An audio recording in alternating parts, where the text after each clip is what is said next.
আসসালামু আলাইকুম প্রিয় দর্শক। বগুড়া সহ উত্তরের প্রায় সব বাজারে সবজির প্রচুর প্রচুর সবজি আছে, কিন্তু তারপরও দাম কমতাছে না। এতে নিম্ন মধ্যবিত্তদের খুবই সমস্যা আছে। সবজির সরবরাহ বাড়লেও কমছে না দাম। বগুড়া সহ উত্তরাঞ্চলের বাজারে সব ধরনের সবজির সরবরাহ আগের তুলনায় বাড়লেও দাম কমছে না। প্রতিটি সবজি ৬০ টাকা থেকে ১০০ টাকার কমে মিলছে না। এতে করে বিপাকে পড়েছে নিম্ন ও মধ্যবিত্ত আয়ের মানুষ। ব্যবসায়ীরা বলেছেন, বাজারে শীতকালীন সবজির সরবরাহ বাড়লেও দাম বেশি।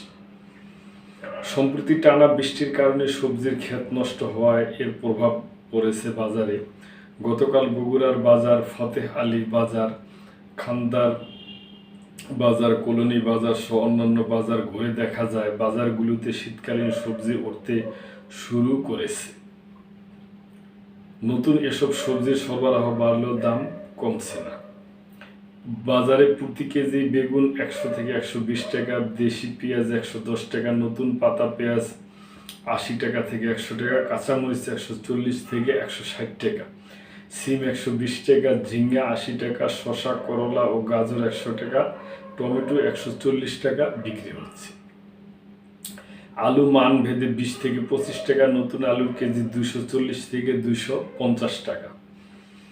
পটল, ফুলকপি ও বাঁধাকপি ৫০ থেকে ৬০ টাকা, মূলা ৪০ টাকা, দেশি আদা ১৬০ টাকা, দেশি রসুন ১৪০ টাকা এবং শুকনা মরিচ ৩০০ টাকায় বেচা কেনা হতে দেখা যায়। উত্তরাঞ্চলে আরো কয়েকটি জেলায় খোঁজ নিয়ে জানা যায় সবজির দাম চড়া। বাজারে শীতকালীন সবজি উঠলেও বেশি দামে বিক্রি হচ্ছে। এই সময়ে সবজির দাম এমন চড়া হয় দিশেহারা নিম্ন ও মধ্যবিত্ত আয়ের মানুষ।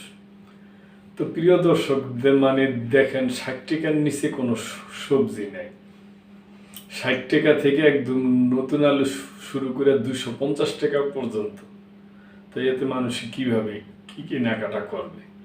অবশ্যই বছর বৃষ্টি হয়েছে বেশি, কিন্তু সবজি যেহেতু বাজারে প্রচুর আছে, তাহলে দাম কমছে না কেন?